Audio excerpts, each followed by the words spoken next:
How's it going, friends? Reckless Yuki here. Hope you guys do fantastic, and thank you very much for checking out the video. I do greatly appreciate it. And in this video, what we're going to be doing is a product review of this, which is a GeChic GeChic 2501H portable monitor. And before we get into the review, I wanted to make the disclaimer that I did not pay for this. This was sent out to me by the fine folks over at GeChic for review on my channel, so thank you very much, GeChic. I do greatly appreciate it. And also apologize for the delay of me reviewing this. They sent this out to me 2 months ago, and I'm just now getting to be able to review it. And I've been messing around with it for the past week, and it has been working pretty well. I have to say that I'm overall impressed with this, but there are some cons that I have found with it, but then also plenty of pros. So anyways, I'll get into that later in the video, but right now we're just going to go over the basic specs and features of this device itself. And on the front here, you see that there's this glossy panel, plastic panel here, and this serves as a protector for the screen, and it also acts as a stand, so you could kind of use it like this to stand it up and prop it up when you're on the go. And you know, it's a pretty nice feature, and I also love the fact that they did include this with design so that you do in fact protect your screen, because one of the things about a portable monitor is you want to be able to actually have it portable and not worry about cracking or breaking the screen. So I do like the fact that they included this. And the screen itself is a IPS panel. It's a 15.6-inch IPS panel, I believe, that's able to go up to a resolution of 1080p at 60 frames per second. So that is just a beautiful, beautiful panel, and I think the color representation of it is pretty nice. It's a little bit nicer than my TN panels that I prefer to game on, but it also kind of has some flaws as far as input latency and response time isn't necessarily the best, but the screen itself is beautiful, and I think it's a pretty nice product thus far. And on the side here, we have these buttons where you basically can turn it on, have settings, use the volume controls up and down also to navigate the menu, and then also a mute. And on the back here, we have these cutouts for speakers, which I personally didn't really use because I can only imagine these sounding like a tin can. It's something that I would never, ever need. If I want to listen to something on the go, or when I need to be portable and I need to listen to what I'm doing, I would much rather have headphones, and this is a feature that I don't think they should have incorporated or basically provided, because I don't think it's a very useful feature for most people out there. And on the side here, we have the inputs. We have a 3.5 stereo headphone jack. We have the HDMI out, which I believe this is a micro HDMI output going to basically whatever device you're trying to input. Has a VGA output here, as well as a DC in. So this is where you would plug it in to connect it for power. And the two cables that came with this device were these right here. Basically, it's a HDMI cable. Oops, not that one, this one.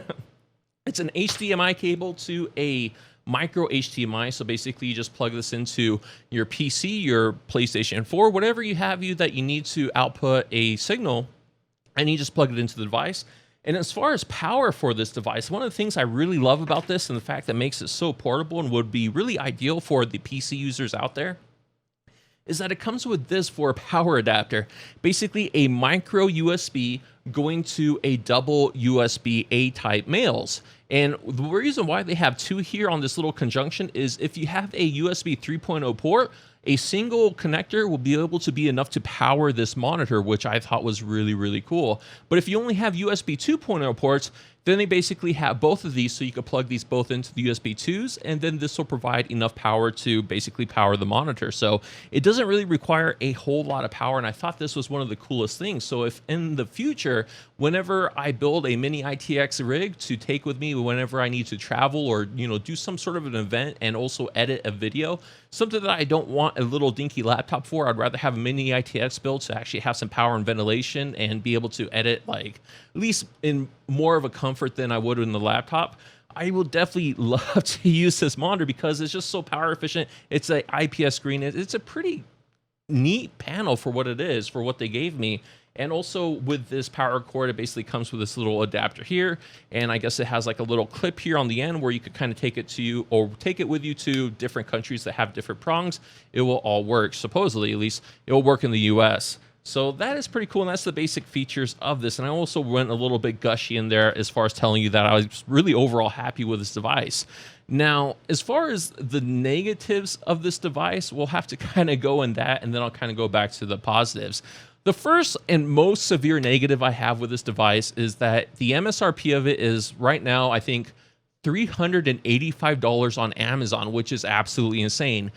$385 colors. If you wanted a really nice high quality monitor, you could spend less and get a Dell Ultra Sharp, which is a beautiful IPS panel, which is highly recommended by a lot of professional photographers and people who do a lot of video editing or photography editing, people who need a perfect monitor in order to represent the colors as true as possible.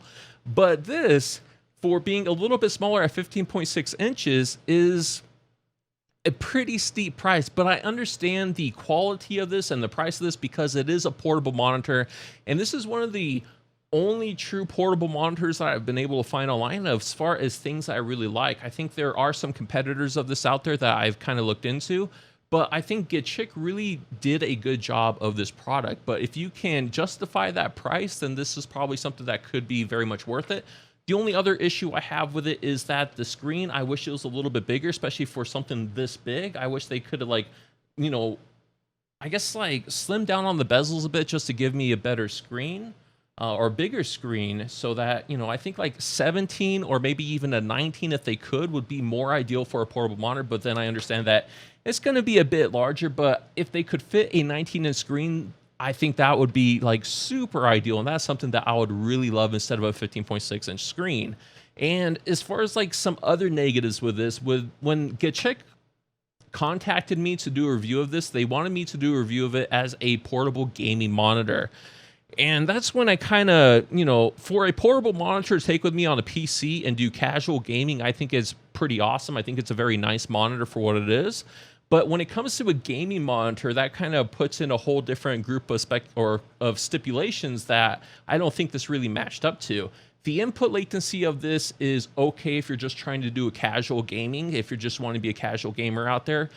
The input latency that I found this to have is about 17. They told me it was about 17.5, so it's about 2 frames behind a CRT monitor. So it's not the worst screen out there, but it's not the best. So as far as the response time of this product, which is different from the input latency, response time when it comes to IPS panels usually aren't as good as TN panels, but for that sacrifice, you get a better picture quality. And the response time of this, I felt, was a little bit too much for high-paced gaming. If you want to play racing games or FPS games, you most likely don't really want to do it on this because you're going to get a good amount of ghosting. At least that's what I found as my short test when I was testing out to see how well it performed. But like I said, the drawback when it comes to an IPS screen as far as response time is definitely made up for the color representation, because it is a beautiful looking screen. And as I was watching some movies and anime like One Punch Man, as you guys are seeing on the screen, it's actually a very nice screen and it does a good job of representing the colors. And I think if I spent a little bit more time calibrating the screen,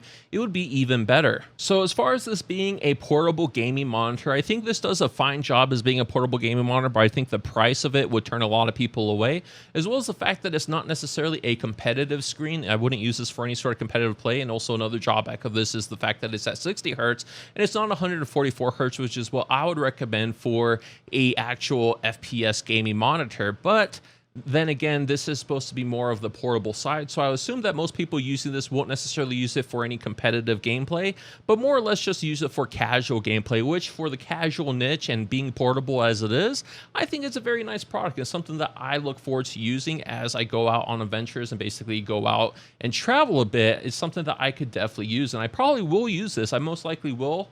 I think it's just a fantastic price, but once again, the price of it is just something that I don't think is justifiable. It just seems a little bit too expensive. But anyways, that's it for my product review of this. Let me know what you guys think of it, if you guys think it's something that might be worth it or may not be worth it. Now, I understand that the price of it is still really steep, so maybe if it gets a little bit cheaper in the future, or maybe if they could cut back on some of their costs as far as producing this, like, you know, take away the speakers, because that's something that no one would ever really need to use. Take away the headphone jack, because if you're hooking this up to a console, most likely you'll just use the headphone jack that comes in the bottom of the controller anyway.